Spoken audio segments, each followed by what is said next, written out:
I think we're on. Okay, great.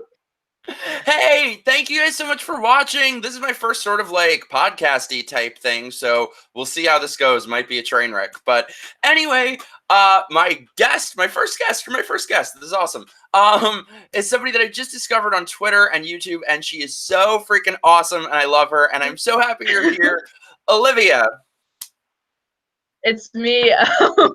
This is also my first, one of my first live YouTube things, so I'm still getting the hang of this too. But it is so awesome to finally connect because when you reached out to me, I realized I already recognized you from Walk Away and like the LGBT town hall, and like I've seen pictures of you with Brandon Straka and Blair White and everything, and I'm a big fan of them. So it was so cool that you reached out. Aw, thanks. Yeah, and you guys, I'll update it after because I should have done this already. But you should check out Olivia has a YouTube channel and it's awesome. So you guys should subscribe. It's just under her name. Yeah. So, what's like the first thing for people who aren't as familiar with you? How would you describe yourself in all this? Like, what's sort of your main thing that you're going after? It switches literally like every day because every day I try to do Same. something new. But right now I'm self-identifying as a conservative journalist and political activist. So that's what I am right now, but it could change tomorrow. So you do consider yourself conservative then? Yes. Cool. But I think one thing that I really love about following you on Twitter is you're conservative, who I feel like is very you call out the bullshit on the right and with Oh, yes. Republicans, and Yes. I love that. It's been depressing that there isn't as much of that as I would like to see on the right and amongst Republicans. So I think that's very much needed. Yeah, I definitely used to be pretty mainstream Republican. That's not to say that I'm not going to vote Republican in the next election because I do support the president and everything like that. But it's just not enough to parrot the same talking points over and over again and to call yourself an activist and to call yourself a journalist and all these things when you're just saying the same thing over and over again, right? Yeah. And there are so many issues with the Republican Party and with modern conservatism that I feel like don't represent what they should. And so I feel like it's up to me and some like, Generation Z folks to kind of like open the door for that conversation. I love that. Yeah, I'm hoping that Generation Z is the ones who are here to like save our asses and get us out of this mess. But I guess that's like an interesting place to start because let me know how you feel about this. But for me, something that drives me crazy about the Republican Party is I feel like for decades they have really just ignored the African American community. I feel like they've really just kind of done nothing for years. And if we think that these Democrat policies are harmful and toxic, as I do, and I'm guessing you do, it's ultimately their fault, I feel like, because they've offered no alternative. They don't go to these places, they don't speak to people, they don't do anything. I mean, exactly. That's what I Thank always you. talk about. That's what I always talk about. And then sometimes Republicans get mad at me for that. They're like, oh, well, Black people, we're talking about Baltimore. Baltimore's in the news cycle right now. They're saying, like, oh, but Black people in Baltimore don't vote Republican. I'm like, where is the GOP doing outreach in Baltimore? Yes. Where are they? Where are the Republican and conservative activists going into Baltimore? And that's about to change right now because now Baltimore's in the news. But it just it really irks me because the Democrat Party really sucks. I Yeah. identify more with Republicans than I do Democrats just based off of my core principles and beliefs. But from a managerial standpoint, from an organization standpoint, when they just need to go into these communities because, like it or not, demographics in the United States are changing, and they can't just rely on a white population to vote them in all the time. They have to go to these minority communities. Yeah, that's why I sometimes say I feel like I'm like an aspiring Republican because I really am rooting for them to do better and just suck less and do more. Like I would love to see them go to Baltimore, go to Detroit, go to Black churches, and I would really love to see them take up this mantle of becoming the party that represents all of the people who've been left behind by these Democrat policies. Exactly. And a lot of Republicans like to say, oh, we're all Americans no matter what color, no matter where you come from, blah, blah, blah, blah, blah. but then they don't really put that into action. So whereas the Democrats are very heavily into identity politics, like you're in this category, you're in this Oh, category, you're in that category. Republicans are like, okay, we can all be in this category, but they need to go out and bring people into the party. yes. And for me, this is something. So I'm sort of like, I feel like I'm the one person on this earth who isn't like aggressively pro-Trump or anti-Trump. Um, but something that really drives me crazy about him is I actually think a lot of people who aren't his supporters think that this is very strange to hear for them because you wouldn't think this from his words. But I think in terms of his actions and in terms of his policy, it has been a positive step forward in terms of being more inclusive and bringing minorities to the table on the right where they've long been absent. Which is what drives me crazy about him, that I'm like, just stop talking 10% of the time. And I would just like to see his words be more aligned with his actions. The thing about Trump is I read this tweet today and it was so accurate. I think it was by Kathy Zhu, the girl that was Mm. Miss Michigan or whatever. She was like, the Democrats are very elegant at lying and Trump is very brutal with the truth. So when he tweets the truth. It's just like boom, like out there, like caps lock, it's crude and it makes people angry. But when he actually puts these plans to action, is he wrong? Like, not really. And I think first of all, I think this whole like Baltimore controversy this like has to be one of the most ridiculous ones in a while that they've come up with. Like, this is why I think he'll be reelected, because the whole message right now of the Democrats with this issue is nothing to see here, folks. There's no problem. Everything's just splendid in Baltimore. But the people living there know that that's not true. They're the ones suffering. They're the ones living in this. And they may not like the way he phrases things, but I think that they will ultimately side with somebody who's actually trying to address valid issues. Exactly. I mean, the farther and farther the Democrats move left and try to race bait and try to separate people by, all these nondescript factors, the more people are going to look at Trump and be like, is he that bad? Do I Yeah. really align myself with the Republican Party? Maybe not, but is it better than the like clown show we have over on the left? Yeah, by a million times. Yeah, I really think what's sort of happening now, like, I don't know what to call it other than just the non left, because I feel like at the moment it's basically just the radical left versus everyone else. And it's becoming this sort of diverse group of people of classical liberals and conservatives and independents. And it just feels like it's sort of all of us against the crazy people. That's pretty much how I feel too. For me, definitely if I were to do like a political compass or something, I would definitely be on the right side of things. But there are plenty of people who might be in the center or even left of center that are just like looking at the Democratic Party like, okay, I don't want to be a socialist. I don't want to have open borders. I don't want to have like all just a perversion of what the Democratic Party used to be. So they're like kind of coming over here with the whole walk away movement. And they're just like, can we camp out over here for a while because there's no place for them. Yeah, and it's just so crazy because, they want to be elected federally, but you look at every place like Baltimore where Democrats are in control 100% from the city council to the governorship to the senators to on every level of government. And that nothing changes, nothing ever gets better. So if Democrats having 100% control for decades on end of these cities and nothing changes, there are no more excuses at a certain point. When they get nothing done, when they have the presidency, they can blame Republicans and Congress and all that. But what is your excuse when you have every branch of government on the local level and nothing changes?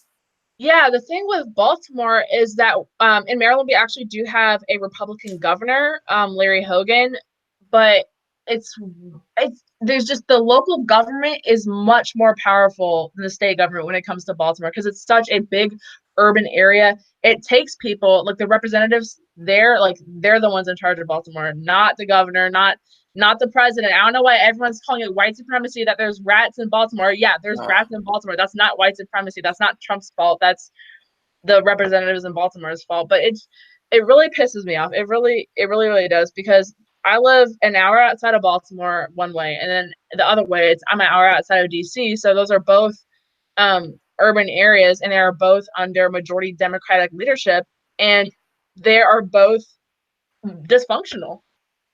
Yeah, I mean, we've been seeing a lot of that. I live in New York City, and we've been seeing a lot of that here. Where under De Blasio, it is just, Oh I God. mean, it's crazy. And I think it's very rare that because of any politician, you see actual changes taking place around you. But it's shocking. Like, my parents have always lived here, and they're like, oh my God, this is like, it's becoming like the 70s again. Like, the homelessness is outrageous, and the trains can't run, and the garbage doesn't get picked up. And it's crazy. So it's like, and here's the thing too. I think a lot of these places, like New York, probably like Baltimore, also, if you doubt just how much the Republican Party sucks, look at these states, these blue states, because they do not even try to win. Like, they No, don't put they don't. forth serious candidates. They don't. I live 2 blocks outside of AOC's district. Do you know who was running against her in that election? First of all, the guy looked like fucking Wilford Brimley, and his big thing that he was running on is he was very upset. He was very bitter about his divorce. And you're going to put him next to Well, this, like, hip girl who dances and, is sassy and claps back and shit. Who do you think is going to win? well, the thing is, I have this theory, and I don't know how much truth there is to this, but I have this thing where in these majority, these Democratic strongholds like Baltimore, New York, Chicago, a lot of these people, a lot of these Democrats run unopposed or they run against like just dysfunctional candidates from the Republican Party. And then when we look at places in like Kentucky or Mississippi where it's a Republican stronghold and you have impoverished areas where there's no Democrats running, it affects both parties like this because there's no competition to get that vote. So Yes. if there's not both parties, if there's not multiple candidates vying for that position, they don't have to one up each other. They can just be the same crappy candidate and the same crappy local party they've been, for decades and decades. So it's the same thing. It's just that the Democrats affect more people because they have control over the urban areas, whereas the Republican impoverished areas are like a lot more small and rural. Yeah, and I think that speaks to really what has happened in terms of how the both parties interact with the Black community over the past couple decades, because you have 2 parties that don't care to get their votes, don't try to get their votes, they just are fine with how things are. Exactly. So if I was to vote in Baltimore, you would see Black Democrats running on the ticket, but you wouldn't see any Republicans. And so when they're complaining about white supremacy, and when Al Sharpton's running around complaining about white supremacy, but in every single one of these cities, it's a Democrat running and it's mostly a Black person running, and they do like nothing for their constituents. And it's not about color, it's not about race, it's literally about the ideals, but they always seem to make it about race. Oh, and it just seems like they have nothing out. Like, oh God, I was watching. So the debates are back tomorrow. More of it. Great, yay. Oh God. And it's like now, Cory Booker was saying that Joe Biden is a racist, and now my favorite turn of events. Now Joe Biden is saying that Cory Booker is a racist Against who? against Black White people. No, against Black Oh, people. I get that a lot. I get that I'm racist against Black people. Oh, of course. Yeah, that makes a lot of sense. Oh my God, they But just I have actually nothing else. did I did a video on Joe Biden not too long ago on his racist past, and I believe that Joe Biden legitimately has a racist past with his support of segregation and not wanting integrated schools and things like that, and just comments he's made over the years. But to accuse Cory Booker, I don't understand. Where did that come from? I'm confused. I don't remember the details. It was some like ridiculous thing that he could drag up of, oh, I was more for this policy than he was, so he's I really wonder what would happen to the Democratic Party if the word racist was removed from their vocabulary just for a day, just for one day. They would just be like, they would just have nothing to say. They would switch over to like xenophobia or something. But if you removed all the phobias and all the All the isms, they would have nothing phobias. to say. Yeah. Oh, by the way, I should just say, parentheses, this is my first time doing this, so I apologize if I suck at it. But we have like the chat, and so we have super chats if anyone wants to do super chat or whatever. So yeah, if you have questions or whatever, I'll try to like peek in with the chat. Okay. Anyway, what was it? Oh my God, sorry, my dog was barking. My dog. I tried to like lock him up in the other room, but I swear to God, I want to like feed. I want to feed him to the Chinese. Like, he's just on my nerves. Oh my god. But sorry, I lost my train of thought. What were we saying? We were talking about how the Democrats constantly use racism and homophobia and all that kind of stuff. Oh, sorry, cut out for a sec. Yeah, of course. So, but what I think is interesting too, I'm sure you heard about this, but first of all, Bernie Sanders in I think 2015 said that Baltimore is like war zone. It's like a third world country. And Trump had also said about New Hampshire, which is like 99% white, that it's infested, it's crime infested or something like that. And they don't care. So it's just like if we didn't have double standards, we'd have no standards. Precisely. I mean, the whole thing with Antifa that happened in Portland, like I think it was like last month, and all these people were like criticizing Portland, which is a white city. That's a white city. Like Portland is a white city, and they were criticizing. They're saying they're too liberal. They're terrorists. They're this. They're that. They don't appreciate free speech, but nobody can say it's racist because they're criticizing white people. But when they're criticizing another Democratic city that may be Hispanic or Black, and they're like, "Oh, it's racist." Like, no, it's about the Democrats. It's about politics. It's not about race. Yeah, and speaking of Antifa, we'll get to them in a minute. But it's funny because I feel like everyone knows Antifa. Like, they hate white people, they hate everyone, but they're all white. So it seems like it is sort of all of them. Like, so it seems like it is this sort of white identitarian group that just happens to also hate white people. It is so, it's bizarre to say the least. It is freaking bizarre. Like, how leftists, do you ever get that you have like internalized homophobia or Oh, of course. internalized racism? I So I get myself. that a lot. I get that I have internalized racism. But what about the white people in Antifa that hate white people? Do they have internalized racism? I'm just curious. That's curious. actually a really good point. I've actually never heard someone. That's very true. But that is the sort of double standards that they put on people. And I really feel like it is sort of the way that the left views minorities and Black people in particular. It really is this odd form of white supremacy that they view themselves as superior, and they try to put a happy face on it, and we're just trying to help the poor, downtrodden, pathetic little Black people. But so no matter what face you put on it, you still view yourselves as superior. Exactly. And there was these two trending hashtags on Twitter that was like white people against racism and we are Baltimore and all that kind of stuff. And it was all these white people posting pictures of like murals and like pretty buildings and stuff in downtown Baltimore by the harbor. I'm like, why don't you post pictures of the suffering Black people like 10 blocks inwards? Like, they do not care. And then you see President Trump posting Kimberly Klasick's video of Black people's testimonies sitting outside their broken down vacant homes in Baltimore, and they will not pay attention to the actual Black voices coming out of Baltimore. So to me, they're actively trying to ignore and silence the firsthand Black experience living in Baltimore, while they're trying to be, he's racist, we're going to post a pretty picture of one smithereen of Baltimore and it's going to make everything better. Like, it's nonsensical. They think it's fucking Hairspray.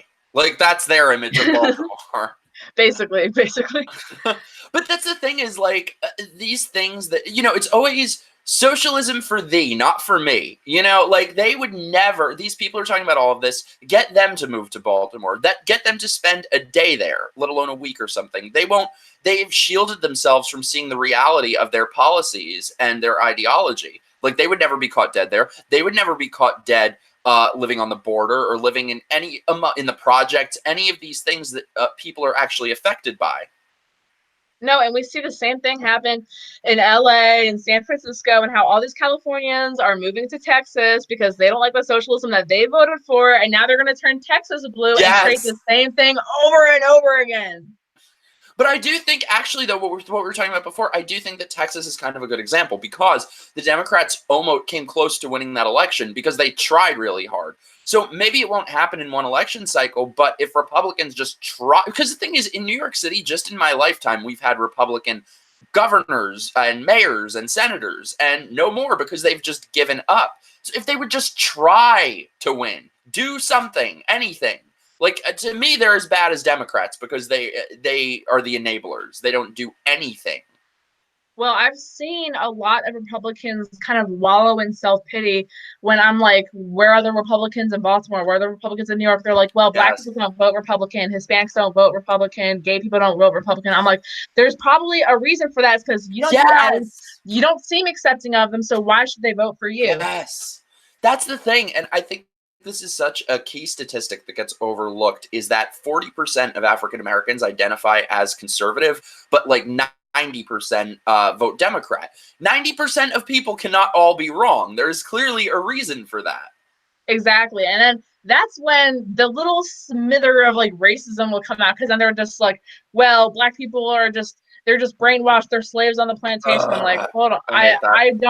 I don't like that to verbalize that. I don't like to call Democrats slaves. I don't like to call Black people Yeah. slaves.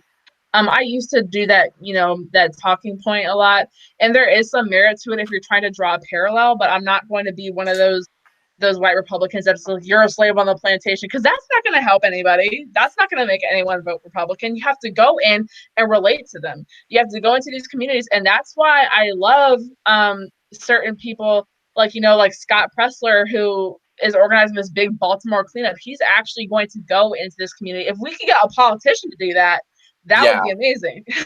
Well, that's the thing is I see a lot of really encouraging steps happening, but it's not from the politicians. It's all from like the cultural right or the non-left.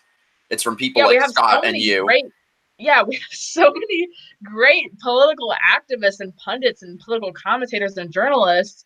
And we have that just like as the left does. I think we might even be better at that than the left has because we have monetized and learned how to do YouTube and all these platforms and stuff.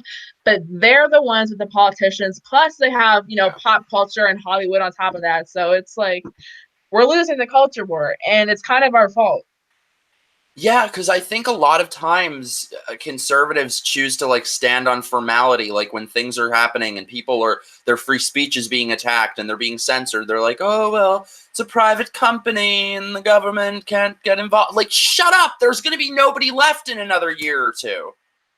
Yeah, like if you're there's I mean, I'm personally I don't want the government to like take control of like Twitter No, and be in same. charge of the censorship, but there's a point where you can criticize the platform for censoring people because you're allowed to say Twitter shouldn't have banned so and so. Like I don't think Twitter should have banned Gavin McInnes, for example, or like Mhm. Alex Jones. And but then there's a lot of like goody two shoes straight edge Republicans that are just like, well, Yeah. he was a little too out there, but next year they're going to come for regular people. Like next year they're going to come for very moderate people. They're going to come for people like Candace. They're going to come for people like Charlie Kirk. They're going to come for people who are very big in the conservative sphere who don't say any like outrageous things, but and then more and more people are going to be like, oh well, Candace said that one thing or Charlie said that one thing. Maybe I'm safe, but then they're going to come from people like me who are like journalists and activists, and it's Yes. there's going to be no one left. No, and it's already happening. They're already going after Steven Crowder and Sargon of Akkad, and that line just keeps moving closer and closer to the center. And the thing that I really don't understand is why, other than conservatives and other than people who are just explicitly anti-left, I don't understand why more people aren't bothered by this. It seems to me that liberals, like real liberals, and especially those on the left who are more anti-establishment, don't seem to realize that once that door to censorship is opened, they will be the next ones on the hit list. Like your opinions might be popular today, but they could easily not be tomorrow. Precisely, and you can Like see look that at with Tulsi Gabbard. yeah, now people are calling her all these names and saying that she panders to the Republicans and she panders to white supremacists when she herself is a minority. She's a brown Oh no, woman. she's not. No, she's not. No, notice how she never gets called a woman of color, because if you Yeah. aren't in lockstep with that ideology, then you might as well be a straight white male. Yeah, why isn't Tulsi part of the squad? Like I feel like she should be the front and center of the She is Democratic the Party. brain. Exactly. I love her. I really wish that she would just become an independent. I'm like, girl, pull a walk away, just become an independent. You'll get my vote. I love how she is very staunchly anti-war and she has that experience being in the military that a lot of these other candidates do not have that experience. And so that's where I agree with her the most. I don't like her stances on the Second Amendment and gun control and all that kind of stuff. So yeah, Yeah. she's definitely not. She wouldn't like walk away and be a Republican, but she definitely does not fit in with the modern Democratic Party today. No, just thinking for herself, like that alone. Like, and it's funny because I have this good friend of mine who's he's like a good liberal, you know, like he's not a nasty type, but would always for like the past couple of years would argue about all this shit and couldn't disagree more. And now he's finally kind of getting red pilled and waking up to it. It was the Steven Crowder Carlos Maza thing that kind of woke him up to Oh. it, and now he's sort of like seeing through all of it and I can't believe, like, what have I been missing all this time? Like, I didn't know this was happening. I didn't know that was happening. Yeah, and Oh, that but my I'm sorry. I was just saying, my point with that though is that the thing is he's for universal health care and basic income and basically socialism and all this stuff. He agrees with them on 99% of things, and because of that little 1% of him that believes in free speech and believes in diversity of viewpoint, he's now getting called a Nazi. He's getting called alt-right. that is completely insane. Oh my god. So it's But not yeah, enough to agree with them 99% of the time. It is a cult that demands total submission. exactly. Like, let's say, like, I like personally, I don't have a problem with like, gay people, gay marriage. Like, I don't have a problem with like adults transitioning, like Blair and all that kind of stuff. But if you don't agree with like Jessica Yaniv, then you're a Uh, Nazi. Like, if you don't agree with the farthest of the far left, I can come out and say on Twitter, I do not have any issues with LGBT people, but then I could say I have an issue with this particular like trans activist who happens to be a pedophile, then everybody's like, "Oh my god, you're transphobic, you're homophobic." Like yeah. you're completely right. You cannot agree with 99% of the stuff they say. You have to be all or nothing. Yeah, and even if it's like, even if it's things that nobody will, like, for example, nobody will ever convince me that, like, the vast majority of people don't agree with me when it comes to, like, 3-year-olds shouldn't be having sex changes. You would think that would be They just live in fear. the normal, that you think that would be the normal opinion to have, but then you have all these liberal news pages and channels on YouTube doing all these like feel good documentaries on children transitioning and how, but then you look at the statistics and you see how I think the statistic was between 75 and 90% of children who experience gender dysphoria as a child and get therapy for it instead of transitioning, they end up feeling normal as an adult. Yeah. And you see these doctors and you see these activists capitalizing off of making people feel like they have to be like social justice warriors. Something has to be wrong with them. And they're using them for their political agenda. And it's really sick because now they're using children. Yeah. Well, that's exactly what I kind of suspected would happen, is that you'll see now doctors are afraid to, in every level, whether it's doctors, professors, politicians, whoever, doctors are afraid. What doctor is going to say, no, the kid isn't transgender, you can't have your hormones? They'd be written up for hate speech. They'd be all over the news. Exactly. They have their practices shut down, just Yeah. like, the Colorado bakers and, everyone else who doesn't subscribe to that leftist mantra. Yeah, and I always feel like, if all of this LGBT alphabet soup shit is so repulsively off-putting to me, who, I mean, look at me, like, and it's off-putting to me, like, how is the average person gonna feel? Oh my God. The other day on Twitter, I saw someone said you look like Jessica Yaniv, but like a skinny version. I was dead. I I was very triggered by that. I'm gonna need counseling. I'm very upset about that still. Okay, please don't transition into Jessica Yaniv. I would be very heartbroken over that. I mean, I need to gain like 300 pounds and drop my voice a couple octaves. Oh my God. Did you see the thing with Jessica Yaniv in the elevator in a Yes, I was moo just on about to a ask motor you. scooter pulling the fire alarm? I was just about to bring that up because I think it was Jessica's mother that was in there with some type of accent yelling at the guy. And I personally, I don't really believe Jessica is a trans woman or legitimately I trans don't either. because he is, you know, messaging young girls and asking about tampons and periods, and everybody knows that trans women do not get periods, so why are you asking about that? He's very much trying to play a part, like he definitely has a fetish or some type of fantasy with it. So he's definitely a predator. He makes LGBT people look bad, because if that's the only trans person you've ever come in contact with, then what are you going to think about, you know, Blair or like normal trans people? So that's really disappointing. Well, that's what kills me about what's happening in terms of like the image of trans people and also LGBT people in general, is this is the image that most people are getting. And I can't blame them. I'm like, if this is all I saw, I'd fucking hate us too. Oh my god. I mean, it's like the most unbalanced people that are being glorified and put on this pedestal as if this is what we should want to emulate. This fucking crazy person in a moo-moo on a motor scooter pulling the fire alarm. Oh my god.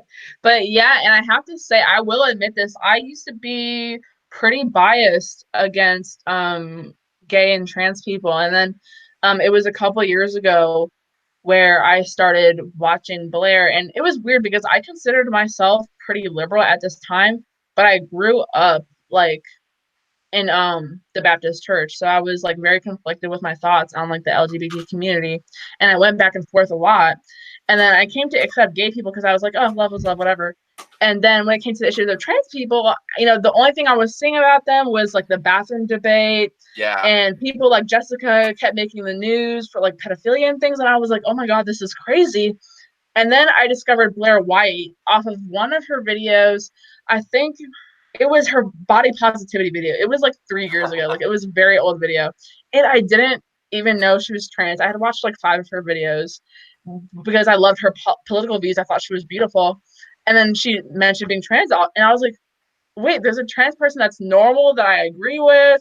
That's not crazy. And then I did like a deep dive into it and like came to realize that, you know, people like Jessica don't represent the entire, you know, gay and trans community. But you can see how if you're just looking on the surface and you see Jessica and you're not really educated on those types of topics, you're going to be biased and you're going to be prejudiced, and people should really stop talking about him. Like they should just arrest him first, but then stop talking about Yeah. him. That's so awesome to hear, though. Like, that really makes, I know that would make Blair really happy, too. And I think that's really what we're trying to do, is sort of create a different image of LGBT people other than this horrible one that's out there. I was just saying to Brandon yesterday, I was like, we should figure out find whatever is considered to be like the most anti-LGBT place in the country and go there and do an LGBT town hall, because we could probably change a lot of minds of people who are very conservative. Seeing people, because that's the, like, I get messages from people and stuff saying that, like, you know, I used to really not like gay people because I thought that like this culture and this lifestyle of it was just inherent with being gay, but like you hate those things too, so it's not the same thing, and I never realized that before. So I think we're ultimately, I hope, doing a good thing. Yeah, and I will openly admit I was ignorant to a lot of the issues with the gay and trans community.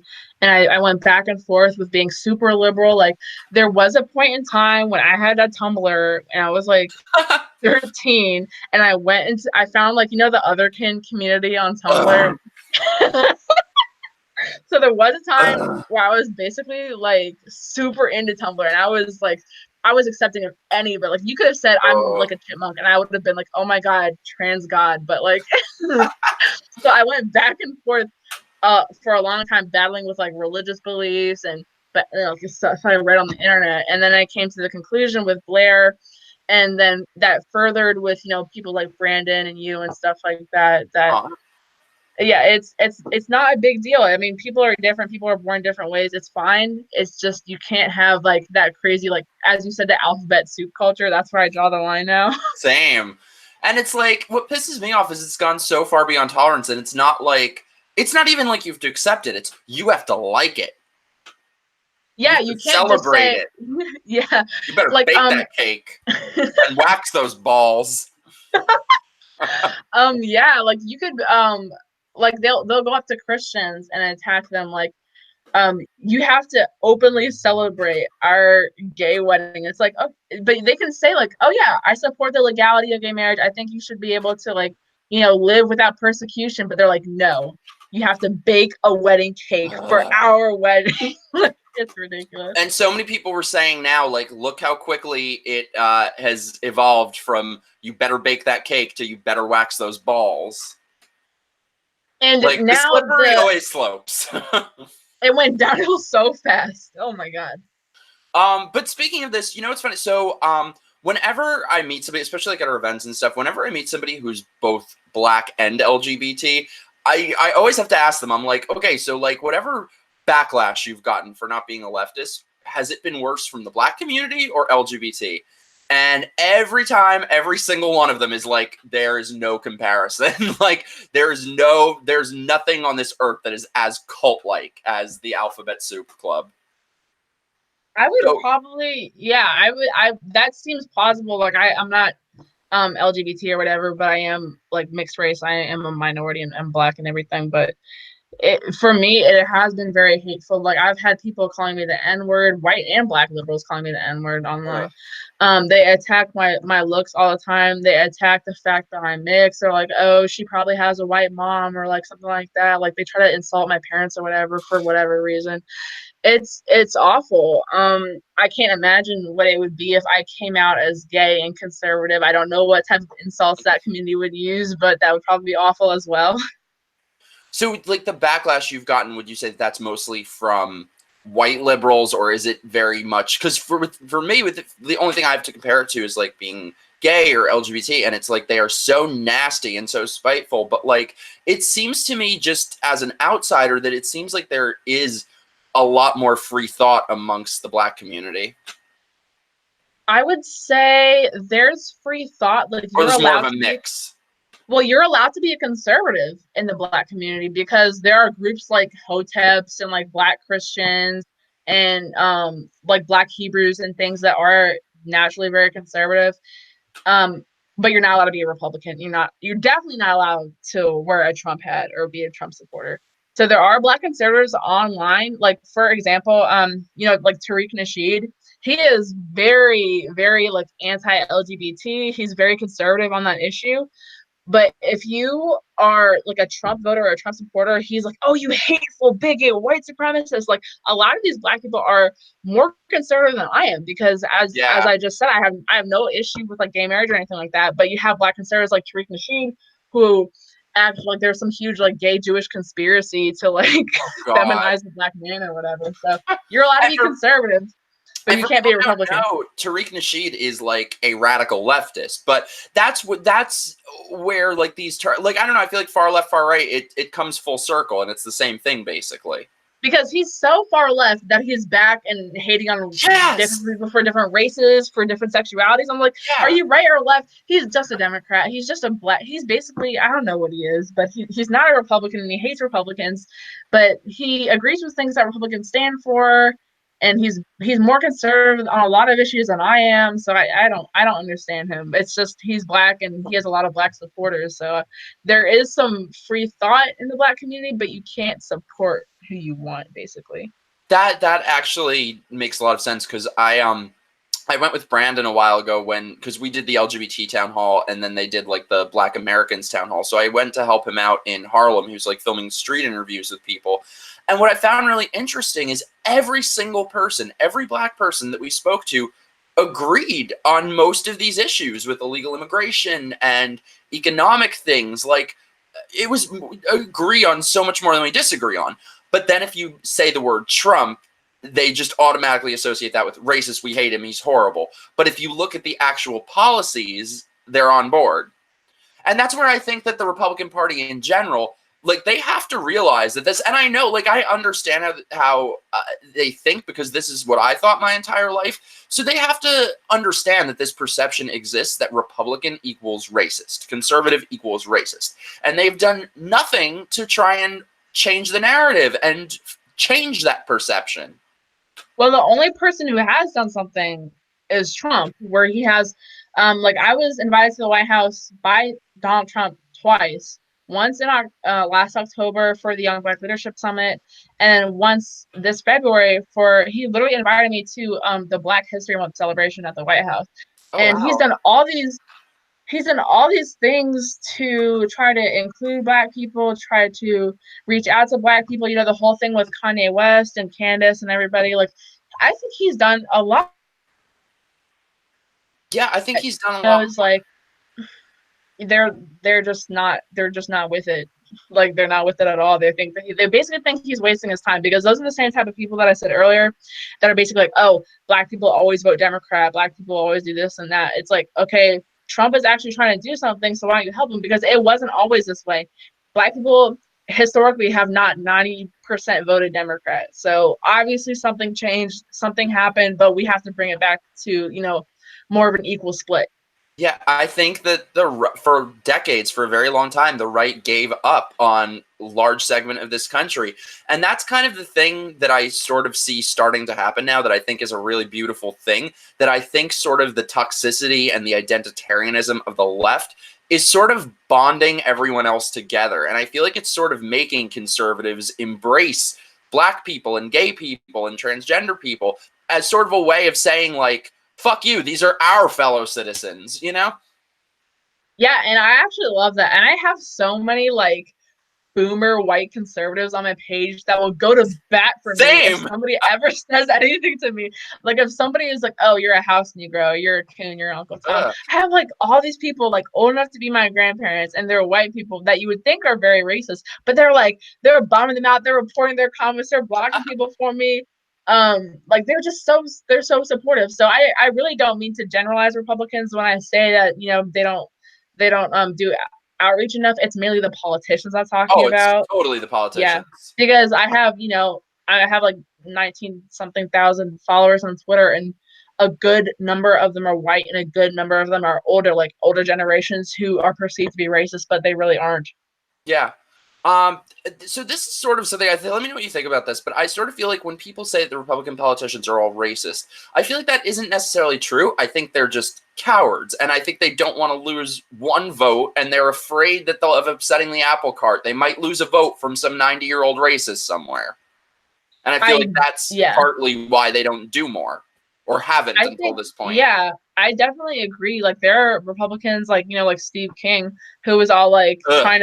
he was trying to cap for white supremacists. He was like, oh, what's wrong with white nationalism? Like, okay, Ugh. you know what's wrong with white nationalism, you idiot. Like, Yeah. he was definitely capping when he said that, because he is just trying to please some of his, like, probably 2% of his constituents are like pretty racist or whatever, but that he really just blew himself up there. And maybe he is a legitimate racist. I don't know. He could have been trying to protect the vote. But yeah, there are Republicans like that who I just have no respect for. And yeah, as you No. said, they're cowards, Yeah, it's like, show some damn leadership. But basically. Yeah. so anyway, though, what something else I want to talk to you about. So okay, you guys, seriously, you just need to check out her channel. I'm gonna put a link once we end with this. I'm gonna put a link to it in the thing below, so it should be there soon. But however, you have the most epic videos ever. So you go to all these protests and go to where Antifa is, and you kind of, I feel like, inadvertently infiltrated Antifa. Yeah, and it was weird because, as you said, it was inadvertent, because I didn't go there like, oh, I'm gonna pretend to be Antifa. I was really just going there to record.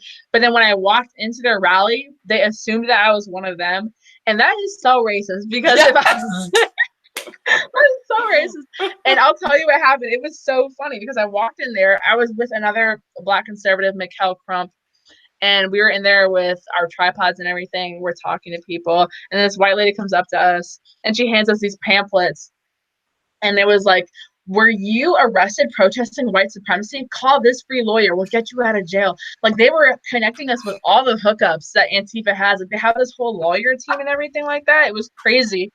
And then while we were there, I got to film it was right across the street from the free speech rally with all the Proud Boys and stuff. So two of the Trump supporters came over, and it was a Latino guy and a Black guy, and they were both Trump supporters. I thought that was so cool how they were the two that they sent over, but they sent two guys over, and the Black guy is talking to this white trans woman. I think they identified as a woman, this white trans woman. And This is the one from your video? yeah, I'm sorry, but like, he's a guy. Like, you got to put some effort in if you want to call yourself trans. Like, he's just a I guy with didn't know. facial They hair. said they were Like, trans. They didn't say, they said they were trans. I don't know what they identified as, but I think they were trying to go for female, but I the rewatched that segment like 5 times. It was so hilarious because this guy's trying to talk sense to him, and he has his little minions there, and he has nothing the to two say. little He's white just gays like, that were just like, oh, like 5 period. foot Oh my god. nothing. I know, and he's just like, girl, bye, girl, it was bye. And I'm it was like, so animated. ugh. But it was funny because after that, I was talking to the two Trump supporters that were there, and they were like, "Oh, we gotta go because we're going to the freedom of speech rally across the street." And I was like, "Oh, I'll just call you guys over there because I was gonna go there anyways." After this rally, and they were like, "Okay, but you're not gonna come and attack us, right? Like, don't be all Antifa." And I was like, "You're blowing my fucking cover. Like, I'm not Antifa. I'm not Antifa. I'm not Antifa." Like, even the black guy came over and thought that I was Antifa, which Oh is my so crazy. god. First of all, you shower, so that's impossible. Exactly. Oh my god, they were okay. Legit, they smelled really bad. Like, I'm Oh not my even joking. god. No, I know. I've been protested by them. No, but we had with our event, we had the most low energy Antifas ever. Like they weren't violent, they weren't throwing shit. Like they were That's some, boring. yeah, they were some tranquilized Antifas. I guess that's good because we don't want people to get hurt and Yeah. stuff. But um yeah, in the morning they were pretty docile, and a lot of them didn't have their masks on, as you saw in the video. And then there was like that Black Lives Matter lady came out, started shouting like "F the police," and the police were the ones that were protecting them. It was insane. They got violent after I went to the whole demand free speech rally and after the whole Proud Boy thing happened. And then we were heading to the after party, which they said was at Trump Hotel. So everyone goes to Trump Hotel and everybody's dressed really nice. Then Antifa rolls up with their masks. They had bicycle helmets. A lot of them had like those like like assault gloves with like the brass knuckles and stuff. Oh yeah. Like they rolled up and they were fighting people, and a couple of them like I witnessed probably like 4 or 5 get arrested, but I left before a lot of the stuff happened. But yeah, it was pretty insane. I don't know if you saw this, but there was this recent CNN show. So what's that guy's name? Camus Bell or something? And he has this like CNN travel show. So they just had a segment where he went to speak to someone from Antifa. And they picked this girl who looks like a friggin', I mean, she looked like goddamn Little Miss Muffet or something. This like I don't know, this very docile, bubbly kind of girl. Not what you associate with Antifa at all. So, and he's, just trying to glamorize them and make them look like this puppy dog sort of thing. But then she takes out like brass knuckles and takes out a fucking knife. And this guy, the CNN host, is like playing with her knife and her brass knuckles. Oh, that's a lovely knife. That's cool. I'm like, what is wrong with you? Oh my god. That's It's just literally so like sick. terrorism. That's terrorism. Sick. And so obviously everybody knows about what happened with Andy No. And they cannot even pass a law to make it illegal to wear a mask while you're committing a crime.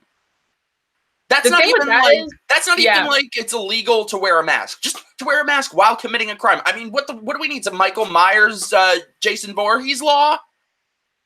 but the thing is, in DC, we actually have that law that you're not allowed to wear masks in public. And because, it's DC, there's Secret Service around, there's lots of cops around. Like, it makes a lot of sense that you're not allowed to wear a mask in public in DC because you could be like a Of terrorist or course. something. But they all had masks on. And I saw police trying to, tell them to take their masks off, but they were.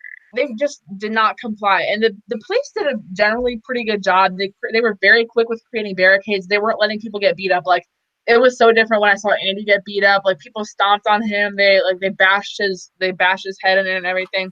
They weren't gonna let that happen, but they still didn't enforce the no mask law, which really annoyed me. Yeah, I feel like they should just be arrested immediately for that.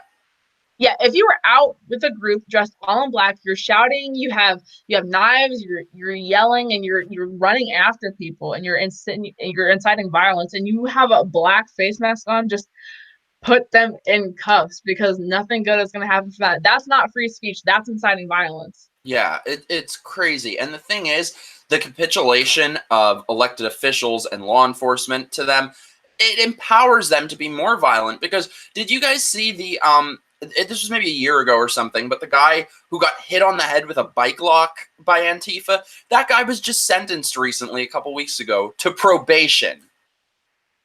For what? He beat this Antifa guy beat some guy with a heavy metal bike lock, and he was like blood everywhere, like it was serious injuries, and probation. So it just seems like they are never held accountable. That is okay. That should be like felony assault because that has Yeah. political motive. So Yeah. they should be in like a federal prison. Like that is insane. And if you're beating someone over the head with a heavy metal object, that might be considered attempted murder in some places. Yeah. So And the literal definition of terrorism is violence in the pursuit of political motives. So how is this not terrorism? because it's left wing political Exactly. terrorism. Exactly. They can just do, I mean, you can get away with anything if you're a Democrat. You can get away with rape like Bill Clinton, murder like Ted Kennedy. Like, it doesn't count if you're a Democrat. That Bill Clinton is a very interesting case because so people criticize Trump for like having like, multiple divorces and scandals and Mm-hmm. things like that. But I don't know why people don't talk about the Clintons and how he literally had an affair in the White House, in the Oval Office, and has several violent rape Yeah. accusations, and they were backed up. And one of the girls, a staffer on the campaign, had a problem with him, and she was shot dead like that same week. There's too many coincidences. There's way too many coincidences with the Clintons, and Yeah, I might get shot after I get off live. So we should it say was we should Clinton. just say right now we will never commit suicide. So It was Hillary Clinton. It was Hillary Clinton. I will never shoot myself in the back of the head. Okay. 7 times. Yeah, and No, drag myself out into a ditch. well, they actually had this documentary series called The Clinton Affair, where in the last episode of it, they basically proved that and this wasn't some, this wasn't on like InfoWars. This was like some mainstream A&E series. And they did an entire episode where they go through the facts and the evidence, and they basically prove that he is guilty of raping Juanita Broaddrick. But it doesn't matter. And these people will talk about, oh, Trump said groupies let you grope them and all of this stuff. And it's like, you're voting for a friggin' rapist. And a rapist's wife, and who Yeah, covered up for it, who probably exactly. called the hit on those women. Yes. And I think this is the thing Joe Rogan had said about this, and I totally agree with him. That, like, I don't know the facts of all these things. Maybe there's nothing, but there is at least a question in my mind that the Clintons have killed people, which I think says everything you need to know about them. That it's even a question. Like, I don't question if Obama has killed people or Trump, Yeah, I don't think Obama put a hit out on rape victims. I don't think No. Trump is secretly I like the same thing with Epstein. Like when you look at Epstein, you're like, yeah, he definitely has some type of like sex slavery, like on his little Lolita Island type thing. When you look at Trump, when you look at all these other like Republican politicians, you're like, I don't think Yeah. so. But when you look at some of these very powerful Hollywood liberal elites, you're like, yeah, they probably run a cult. Yeah. I was just looking at the chat for a sec. Sorry, I'm really bad at multitasking with both of them, but Christy said Olivia's background is badass, and I totally agree, and I'm super jealous, I have to say. If anyone has questions, send them in.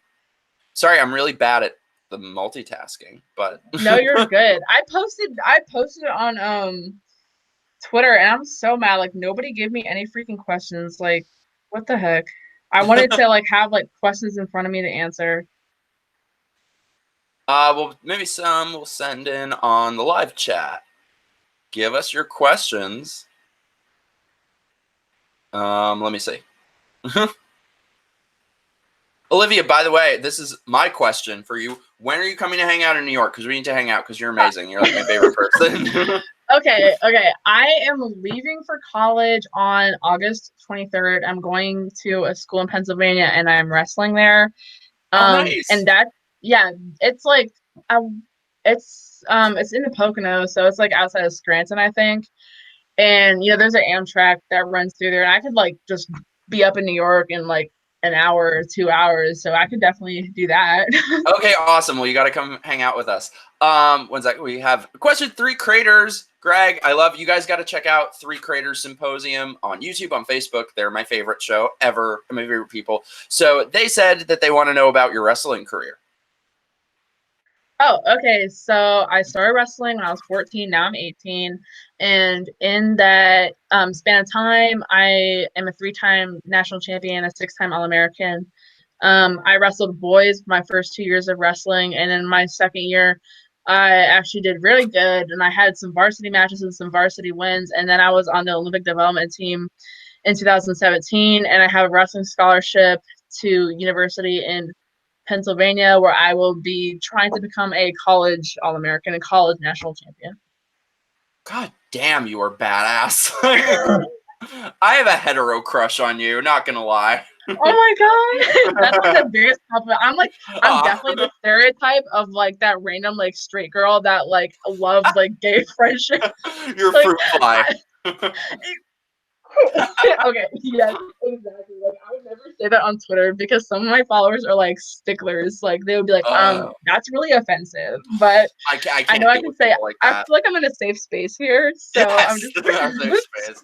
I'm just gonna say it. Like I just think you guys are like so hilarious. Uh-huh. Wait, we have questions. Wait, how do I keep up with these? Oh my god, now we have a lot of questions. How do you two feel about potentially rating Antifa a terrorist organization and sending the FBI after them? Um, Um, 100% pro that. I want that to yeah, happen. I was in, if you guys didn't see, you should go to my channel because I literally went undercover and infiltrated Antifa. I was on their side of the police barricade between the Trump supporters and Proud Boys and Antifa. And I was there and I was filming. I got pushed around. Somebody tried to take my freaking phone, which is so annoying. But they are 100% a terrorist organization in my eyes because they perpetuate violence for politics. So I don't know how you can make that not terrorism. yeah. The only caveat that, like, obviously, I agree with that. The only caveat that I would add is I wouldn't want there to be any sort of like censoring free speech, right to protest element of it for people who are nonviolent. But at this point, how do you separate violence from Antifa and masks from Antifa? I definitely agree, and but this is where I may stray from some conservatives because they also like, for example, the KKK is not technically a terrorist organization. They're technically a hate group, but they're not a terrorist organization. But when you look in the KKK's history and recent history, they have killed people, they have lynched Yeah, they people, they should have be. so I feel like it could go both ways. There's hate groups on the left and the right that really aren't Yeah. being organized and profiled correctly. So I definitely like say there's a really hateful person who hates black people and thinks they're inferior and thinks that I'm inferior or whatever. Like I don't want the government to come, arrest them because they say I don't like black people. I want people to get arrested if they're hurting black people or they're hurting people who disagree with them. And that's what Antifa does. And even if there's a non-violent Antifa member, they mostly still all cover their faces and they still are, inciting that type of violence. So if they want to one day take off all their masks and have a discussion and they can shout whatever they want and just take off their masks and not threaten people, that's fine. Yeah, I mean, I think, with both of them, speech is speech, violence is violence, and those lines should not blur. Let's see. Should President Trump send federal troops to Portland by enforcing the Insurrection Act? I'm actually not familiar with what that is, but I got to look that up after. The Insurrection Um, Act. I'm guessing that is in reference to Antifa and how the police weren't really enforcing the rules and things like that with how they beat up Andy No and stuff. And if that should occur again, like, when there's riots, when there's like race riots and things like that, the National Guard is sent in. So if there's a political riot with Antifa beating up some random journalist, yeah, I think troops should be sent in. Actually, Maxwell said that President Kennedy sent federal troops in 1963 to Birmingham, Alabama. So I guess that's what the Insurrection Act is when he did that, and it could be the same Okay. standard. Yeah, I'd have to know more about it, I guess, though, before. Tame the Watcher. Hi, Tame. Wants to know, are you going to become a WWE wrestler? Oh my god, I get that You all should the be. time. I get that. Okay, You but that's so not should the be. same. It's literally not the same at all. I Like figured. if you guys like, if you've ever watched a wrestling match, nobody's slamming chairs, nobody's wearing a little like unitard type thing. Nobody's beating up the referee. It's a lot different. I love real wrestling.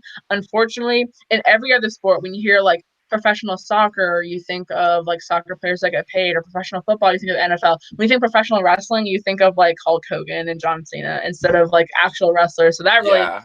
pisses me off. But then you have people like, like Ronda Rousey from the UFC, who was an Olympian in judo and then a I UFC love her. champion. Then she went on to do WWE. So I mean, if I have like a huge fan base and like make a ton of money from wrestling, which I probably will not, yeah, WWE would be like really cool. But um, I think politics and more wrestling stuff is just in my future. I think you should do both. That's sort of what I'm doing, is going after like the art angle and then also the political one. So you should do both. I'm Amber, trying. It's hard to balance. yeah. Oh, believe me, I get it. Amber said, my girlfriend is going to be jealous that there's another badass conservative woman of color that I love. Oh my God. I'm so touched. Oh my God. Uh, Like that really I touched my heart. I cannot believe that you are 18 and you are so smart and well spoken and everything. Like, you're amazing. Like, I really hope that once Thank you're you. old enough, you'll like run for office and do things, because you're just so freaking amazing.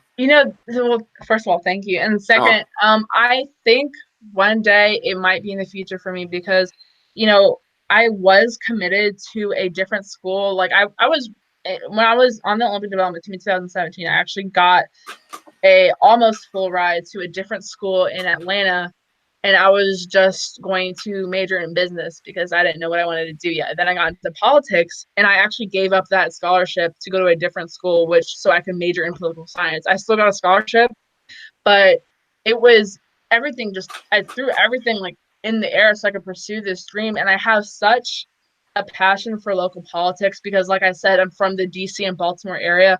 I do want to come back one day and make a legitimate, legislative change. So I think, maybe one day, having an office, a political office is in my future. yes, yes, yes. And you're 18. I can't believe you're 18. That's so crazy. I hear that a lot. I think I look older than I am sometimes, but yeah. And No, it's people not freak out because looks. I'm You're like, just so mature. oh, people freak out because they're like, don't believe I'm 18. And then I'm like, I was born in 2001. And they're like, then they're like, they freak out. And then they feel really old because I'm not even a 90s kid. I'm a 2000s kid. Wait, more questions. Horror flick guy. Hey, dude. Hi, Mike. I was introduced to you via your walkway video. Oh, thank you. I feel like it came out so shitty. I feel like I've learned so much since then about like filming. Rachel said, how do you guys feel about comedic censorship? All the stuff Eddie Murphy and Richard Pryor did in the 80s, and even what Dave Chappelle did 15 years ago, would have them totally depersoned today. Yeah, seriously. I mean, that's what's so horrific, I think, is what is going on in culture, that you see actual artists and cultural figures jumping on board the censorship train. There's nobody in the arts, really, who is sticking up for it. Exactly. And as I speak as a huge Dave Chappelle fan, Yeah. the stuff he said, and the stuff he would have said, yeah, like 15 years ago, he would not get any airtime today. And that is really sad because, yeah, I mean, there's definitely a line you can cross between like offensive jokes and just downright hatred. But none of these comedians are like hateful. They can say offensive jokes. Like I don't mind a funny black joke, or like I'm sure you don't mind like a funny gay joke here and there. And it's just, it's so tiring to have everyone offended over just little jokes. I know. I mean, there's no way that art can coexist with any sort of censorship or political correctness or anything. They're in total opposition. And I mean, that's why I'm kind of I've been saying I have some meetings with investors and stuff, but I'm really working on building a production company and a platform for subversive entertainment, because nobody's doing anything with entertainment to break the cycle of censorship and this corporate bullshit that we're being spoon fed. Well, that's why I love people like Brandon and people like Joy Villa who are in that type of like Hollywood atmosphere, but they're doing what they can to kind of push just not even republicanism or like Trumpism or conservatism, just another option for free Yeah. thought. And I love that because we Republicans, I feel like they allow a lot more people in their camp than the Democrats Oh allow. yeah. Because, for example, like Joy is very, very pro life. She lives by that standard. She like absolutely 100% pro-life, but she's also very pro like LGBT. And are Republicans in love with that? Some of them not so much, but she's still welcome on that side. Meanwhile, she would not be welcome as a very liberal and accepting person of like gay and trans people, but because she's pro-life and supports like a border wall, she would not be allowed on the Democratic side. No, like we said, you can't agree. 99% agreement is not enough. Yeah, exactly.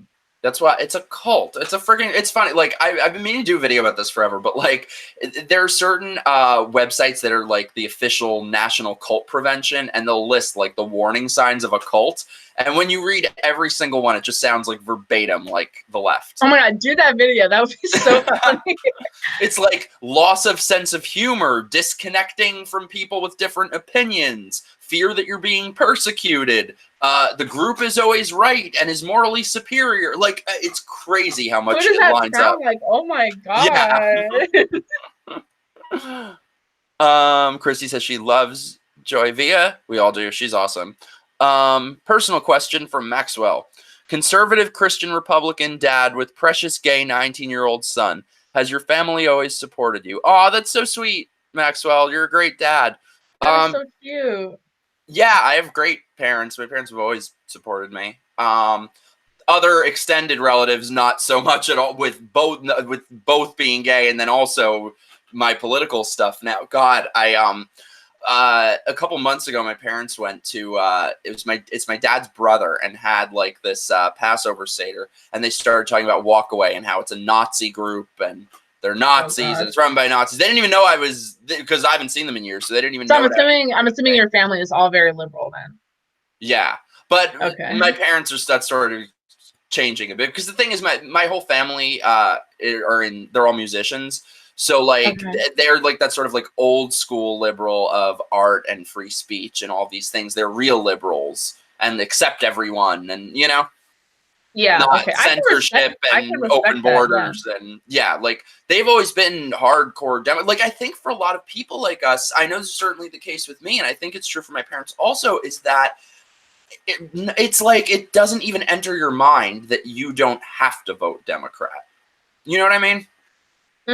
Like there isn't a huge like white people, they're allowed, like assuming they're straight, white people are allowed to vote Republican or Democrat without being called a race traitor, or without being said like they have internalized racism, or that they might be called like a white supremacist if they're like very far right or something like that, but they don't have to worry about their own family and community disowning them as much as a minority, like even a gay person would. So that is just so unfair to me, but I feel like I use that to my advantage, because all the hate that I get, I post a screenshot of it and I laugh it up, and then all my like white boomer followers will go attack them. So it shows them that like all these white people who are Republicans, they will protect their own. They don't have any hangups that I'm not white. They don't have any hangups that I'm a woman.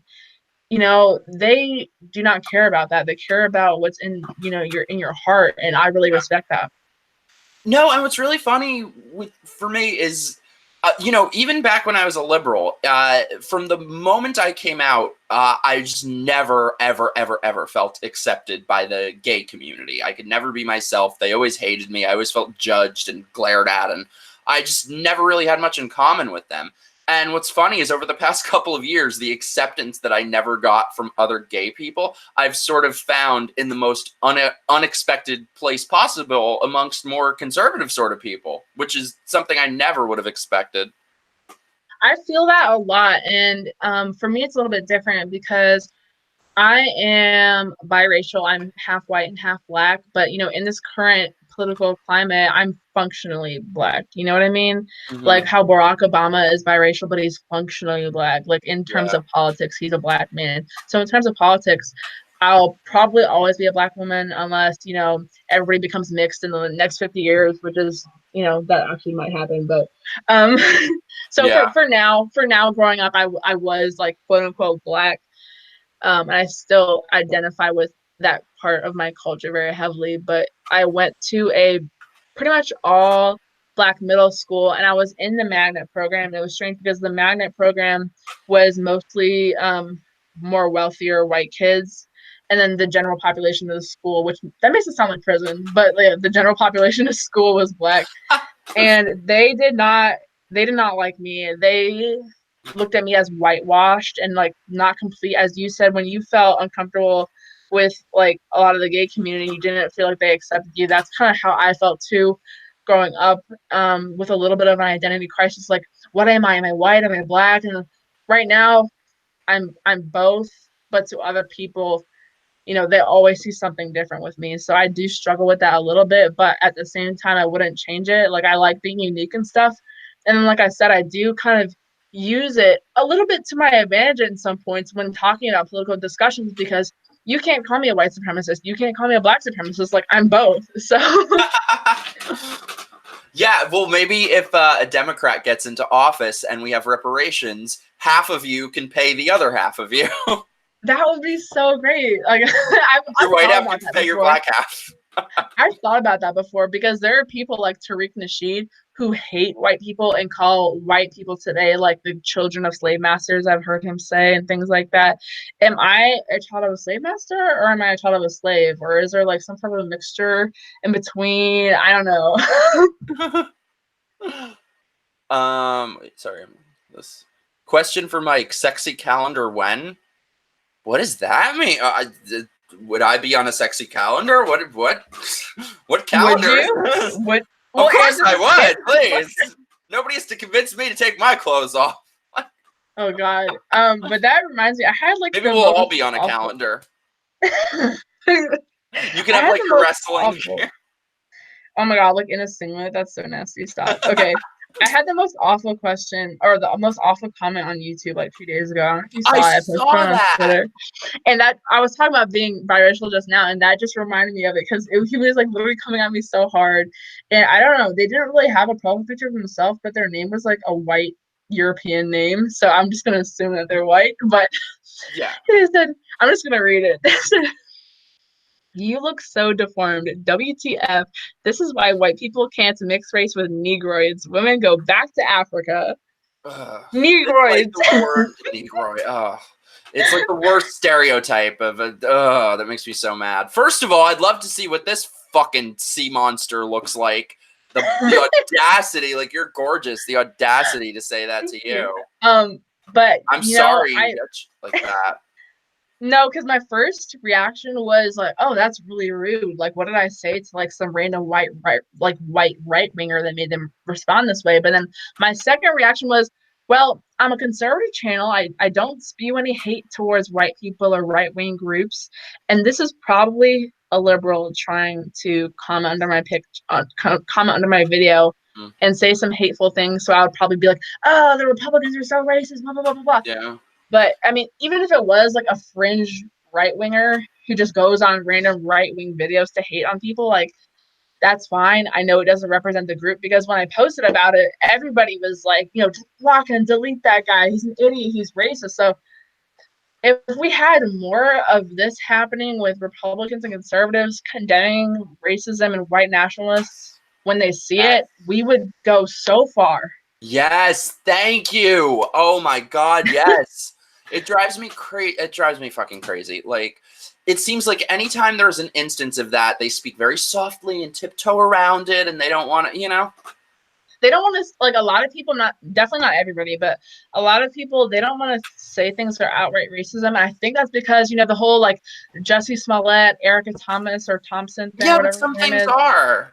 Yeah, but I understand why they're quick to say, like, "Oh, do you have proof of that happening?" Or, "Is that really racist?" Like, I understand that, because the left has created this atmosphere, because I think before conservatives would be more open to point something out as racist, but now that everything is racist, the word kind of lost its like mojo a little bit. So like when you're allowed to call a white person racist because they like voted for Trump, actual racism doesn't make any sense anymore. You know what I mean? Yeah, that really is something that drives me crazy, though, is that I think that there are a lot of people like me, and I'm sure you too, who, whenever there is an actual instance of racism, want to hear our leaders, especially on the right or Republican side, get passionate about it, give an impassioned speech about, like, the values of this country, and that moment just never seems to come. And for me, and this is going to be an unpopular opinion with some of y'all, so don't you bitches turn on me with this. But so I think, okay, with Trump and Charlottesville. Okay, let me preface this by saying that yes, the media blew it out of proportion. No, he didn't say Klansmen are fine people. However, was his response an appropriate response to the image of neo-Nazis burning crosses on the street? No, not at all. Like, I would have had no problem with that if he said it a week later. But I think a lot of people just want to see some sort of passion on the issue from Republicans and some sort of leadership, and it never seems to happen. And I still think it's because that they don't want to upset the apple cart. They don't want to tick off one person. They want to play it so safe. The thing with that is, yeah, while Trump didn't directly address like the actual neo-Nazis that were there, he also didn't address the Antifa and the far left-wing hate groups that were there either. He said there were good people on both sides, and by that he meant the people who were protesting the statue in Charlottesville and the people that were protesting the other people protesting the statue. So there was moderate right-wing and left-wing groups, but he didn't acknowledge either of the fringe groups that were causing violence. So I'm not really gonna like criticize him for not saying like Nazis are bad, because he also didn't say like Antifa is bad. He just wasn't really trying to pick a side, which on some level I guess I respect. I don't know, do you understand what I'm trying to say? No, totally. Okay. For me, I think, and obviously everybody knows how much I despise Antifa, but I feel like in that one instance, there's such a history with white supremacy and Nazism that You're I feel right. like maybe, give two speeches, one about each of them. But I think it could have been a really unifying moment. And I just hope that well, first of all, I hope something like that doesn't happen again. But if it does, I just hope that they'll feel empowered to show more leadership. And I'm hoping that the Republican Party will see how many people they have behind them who are diverse, who are minorities, who are black and gay and a million things. And hopefully You know it'll what? just make them better. Yeah, you're right on that. He definitely is not like a Nazi apologist, but No, yeah, no.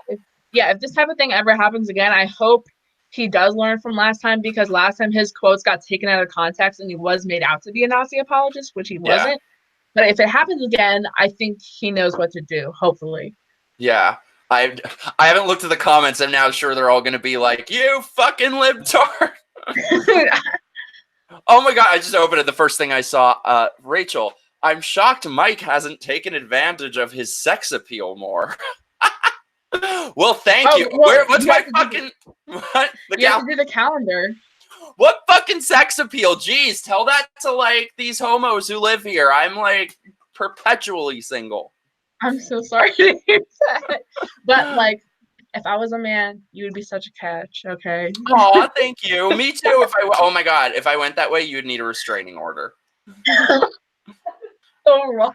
See, this is the type of jokes that would be censored so bad if we were Really? like Oh God. comedians. Yeah, I know. I can't imagine having to be around people like that, and I couldn't do it.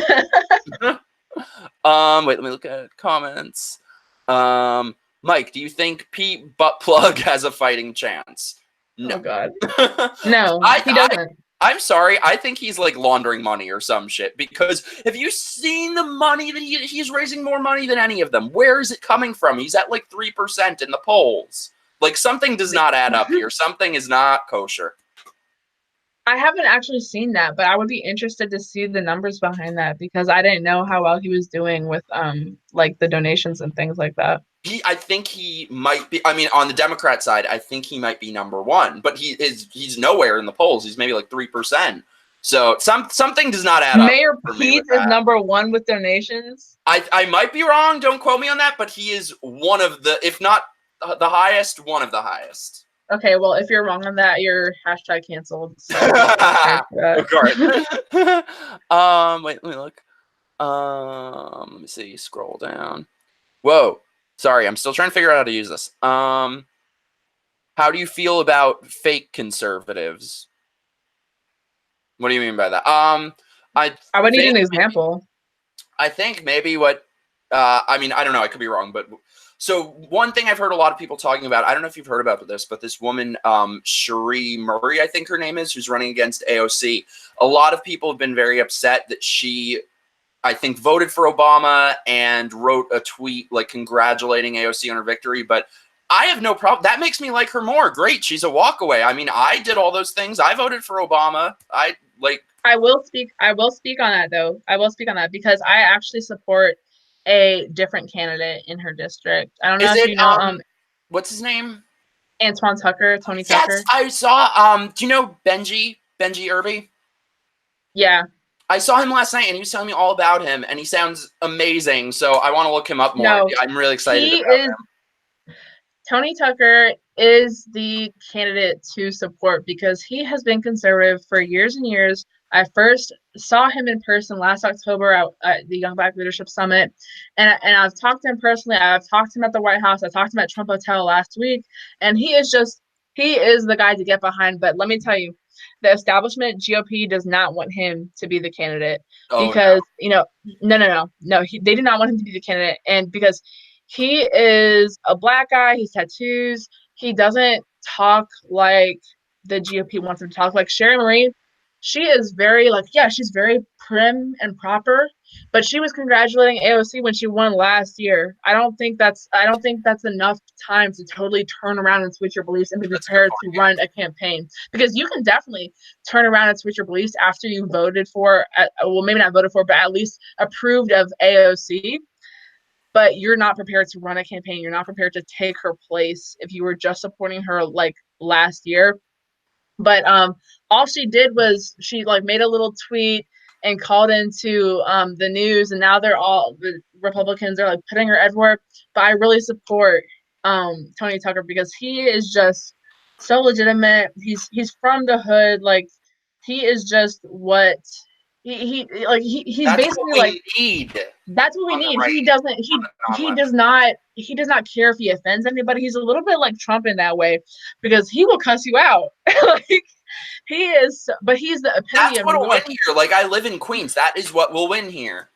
Exactly. He's a true New Yorker through and through. I like him a lot. I just wish Republicans would give him a chance and not just judge him by his like outward appearance or his vernacular and things like that. That's why I hate Republicans. Like, but hopefully it'll be the people that can, like I don't know all that much about him yet, but from the little I watched, he was telling his personal story. He was a convict and then like made so much of himself after. Like, he sounds amazing. So I'm really excited. I'll volunteer for. Yeah, he was a convict and he turned his life around.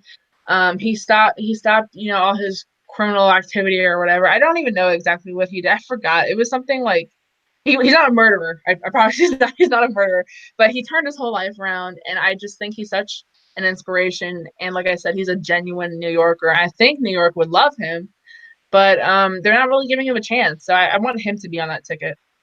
Yeah, I mean, I guess it's still early, so hopefully, yeah, could make shit happen. Whoa, sorry, these comments are blah blah blah. Therese, hey Therese. Mike, do you have any close friends who helped you to see the light about the crazy left? My experience with friends and politics was mostly losing them, but kind of maybe, I don't know. Well, one thing that I think was funny is years ago, maybe it must have been like 2010 or 2012, something like that. I think it was a date actually at first, like an OkCupid date or something. But I hung out with this guy who was the first person I had ever met who was like conservative and Republican and all of that. And I was the typical libtard SJW horrible person who was so appalled, and he's gay, but I was he's homophobic and he's a racist and all of these things, and I was so horrified by that. And I never saw him again after that. But then maybe like a year ago, once my views had changed, I realized I still had his number in my phone. And I wrote him like this long text, and we actually ended up becoming really good friends. So I think that's kind of cool. Oh my God. Okay, now I'm disappointed that you guys aren't like married now, because that's really oh my God, that would have just like made. He's in like a 5. He's so cute too. He's in like a 5. Oh God, I hope he doesn't see this. But he's in like a 5-year relationship. Of course. Oh, well, I'm happy for him, I'm but waiting. I'm waiting it out. I'm waiting it out. I will swoop in the day that relationship goes down the toilet. Oh God, I hope he doesn't see this. okay, you're gonna get an angry. He doesn't have any social media, so that's good. Oh God, the last like stream Okay. that I did, I was telling this horrible story about this person that I had met, who like used to be transgender and wasn't anymore and was gay, and now it was this whole weird thing. And I didn't have a webcam at the time, so I was like streaming on my phone. And like 5 minutes after I tell the story, he starts calling me. So I couldn't let it show on my face. It was live, but like I was having a heart attack that I was like, oh my God, he saw it. Shit. But it turned out he didn't, I don't think. Or I actually knew someone like that. really? It's weird. I knew Well, someone like that, that's like a way whole back other. in middle school. Yeah. That's the thing. They're like trenders. Yeah, they definitely exist, and Blair will call them out. I know. That's my girl. Tame the Watcher. Do you guys think that a strong independent movement can finally get started in the US? I friggin' hope so, but that's one thing that actually has been very shocking to me after the 2016 election, because there were so many millions of people who hated both candidates, and I'm shocked that everyone just seems perfectly fine with the status quo of the two parties. So I don't know. I'm convinced that the only real way forward is to just infiltrate the parties, like Trump has done, like Bernie Sanders has definitely done. He's overtaken it's just the Bernie Sanders party at this point and beyond. I don't know though. I think you kind of have to. Well, actually, I should say I have a friend who's amazing that's running for Congress in Texas as an independent, and I think it's possible that he could win. So, I mean, it's going to be a long road and shit, but I mean, I think that is something that shouldn't be given up on. Because actually, here's something people forget, is that in the 1992 election, Ross Perot, while he was competing, was running tied in the polls with Bush and Clinton. He was tied with them. And then he kind of like lost his mind and he dropped out and said it was because like people thought his daughter was a lesbian or something. But before that, he was tied in the polls with them. So it is possible. Wow. Yeah, That's to before your answer time. to my 2001 baby self. Oh my God, I feel so old. But to answer the question, yeah, I'm not a huge fan of the two-party system, but I agree with Mike when he said we kind of have a little choice but to infiltrate now. So yeah, I'm low-key trying to infiltrate the Republican Party. Yeah, But same. not in a nefarious or malicious way. I Yeah. just really want to change it for the better. But then there are people who may succeed running third party or no party, because there's this libertarian candidate. I don't know. Have you seen the campaign Black Guns Matter? I don't. It sounds familiar, but I'm not sure. I don't think so. So this guy, his name is Maj Toure, and he had this whole big like social media thing with Black Guns Matter, and he was teaching the Second Amendment to urban communities. He's from Philadelphia, and now he's a libertarian candidate running for Philadelphia like city council or something like that. And I definitely support that. And he's not a mainstream Republican or a Democrat. He's an urban Black man who supports the Second Amendment, who supports free speech, who's essentially very, very libertarian and too libertarian for the Republican Party, probably. So that's why he's running third party. And, I respect that. For me, I want to change the face of conservatism and add a little bit of the aspect of the libertarianism into the Republican Party, because a lot of people say that, oh, Republicans are small government, but a lot of them aren't. So I would like to add that small government aspect into the Republican, list of things that they support, the principles, I guess. Yeah, for sure. Let me see. Look at the comments. Where was it? Bernie Sanders, Saskilin. Hey, I love you, Saskilin. Bernie Sanders openly called out the open borders crowd as a Koch brothers idea as late as 2015. It's not even the Sanders party; it's a runaway train. That's for damn sure. I mean, they're nuts. I mean, I'm running out of words for like what to say about how psychotic Democrats have become. Like, it shouldn't shock me anymore, but every day there's a new thing that is really just, I'm like, is that a joke? Because you see Elizabeth Warren wants to give gay people reparations. Oh my god! Like, Oh, when I no. first saw that, I thought it was It's a satire. joke. I thought it was a joke. Oh my god. Yeah, but then I realized it was her verified account that tweeted that, and I was like, I don't understand the argument there, because when you It's say that Black ridiculous. people deserve reparations because of slavery, I'm like, oh yeah, like slavery was obviously awful, and the slaves and like their children and stuff deserve some type of reparations, but now it's just too late, and that is very unfortunate, but that's just the facts. But when you talk about gay people deserving reparations, like, we're not in freaking Iraq, okay? We're not in Afghanistan. Gay people aren't being like Yes. killed by the government like in Russia.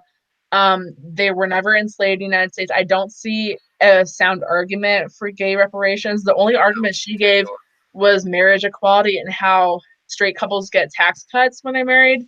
But that doesn't really seem like a sound case for the government to fund gay people's relationships who weren't married before they could. Like, it It's doesn't seem like a strong. ridiculous. No, but I mean that's all they have. It's I can't. All the evens that I cannot. Wait, I'm trying to find where to say it. I'm trying to find somebody said the funniest shit. I'm trying to find it. Wait, I'll find it. Horror flick guy.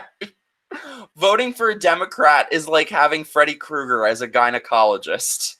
Oh God, that Quote of is the night. okay.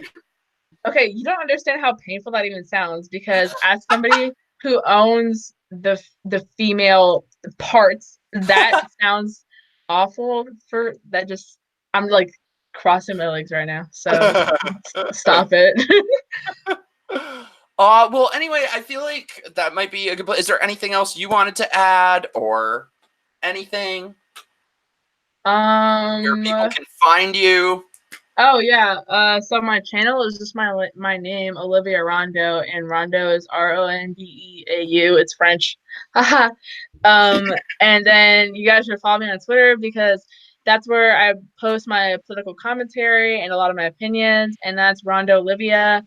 And I'm also an aspiring journalist, and I'm not going to say too much now, but I just wrote my first article. I'm waiting for my editor to get back with me on that. So that's going to be published pretty soon. So Yes. look out for that. Yeah. Oh, that's amazing. I'm so happy. I'm so excited for you. You deserve that. Thank you. Oh, this was so amazing. We need to like do more stuff. We need to. You're amazing. Thank you so much. Yeah, this Remember, was really I fun. would We like to definitely need to say. go live. I would like to say I called this now so y'all can show this footage in a couple years, but this girl's a friggin' star and she's going places. So remember, I said that first. Okay, I'm gonna credit you with this. Like, when I'm like president or whatever, I'm gonna make Okay, you like good. the secretary. I'm gonna make you like the Secretary of State. Yes! Ooh, and I can wear those like 1950s secretary outfits. Oh my God, I thought you were gonna say like some like Monica Lewinsky shit. Okay.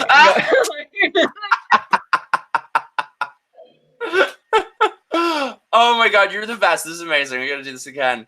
Thank you guys so much for watching. This is awesome. So yeah, I'm an idiot, so I didn't do it before. Like I said, this is my first like podcasty sort of thing. So yay! Hopefully I didn't fuck up too bad. No, you're So great. You're great. thank you. So, yeah, as soon as we get off, I'm gonna like update the description with like links and stuff. I have a PayPal if you guys want to contribute to funding my insanity. I'm just gonna like hook myself like that. Anyway, you guys should watch tomorrow and the next night. I'm gonna be streaming both nights after the debate with an esteemed panel. Olivia, if you want to pop in, you totally should. I'm gonna be talking with people. I might. Yes, do it totally. It's after the debates tomorrow and the next night, and then this weekend I have a video coming out that is Marianne Williamson on the Rubin Report, and I am playing both of them. So we'll see how this goes. Okay, I'm very excited for that. So good luck with that. Thank you, kittens. I have angels dancing on your psyches. Anyway, thank you guys so much for watching. Thank you, Olivia, for being here. This was awesome. Follow us on all the stuff. Hit the bell and all the YouTube-y shit that people say. And thanks for watching. Mwah. Bye.